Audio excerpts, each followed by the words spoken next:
একদিকে অর্ধেকের বেশি ফসল তলিয়ে গেছে বানের পানিতে, সেই সঙ্গে শ্রমিক সংকট সহ এখন নানামুখী দুর্ভোগে হাওরের লাখ লাখ কৃষক। থেমে থেমে বৃষ্টির সঙ্গে অব্যাহত রয়েছে নদ নদীর পানি বৃদ্ধিও।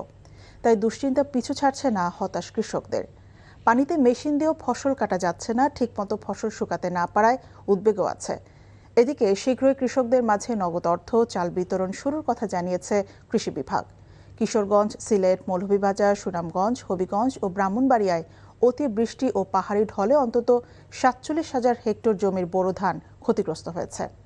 আর্থিক ক্ষতির পরিমাণ অন্তত ৭৫০ কোটি টাকা। তবে কৃষি বিভাগের তথ্যের সঙ্গে একমত নন হাওর নেতা ও কৃষকরা। তাদের দাবি ক্ষতির পরিমাণ দ্বিগুণেরও বেশি। হাওরের ফসল যা বাঁচানো গেছে তাও আধা পাকা অবস্থায় কাটতে হয়েছে। এখন সেই ধান বিক্রি করতে হচ্ছে ৬৫০ টাকা মণ দরে। কৃষকদের অভিযোগ, উৎপাদন খরচ বাদ দিয়ে লোকসানের মুখে পড়তে হচ্ছে তাদের।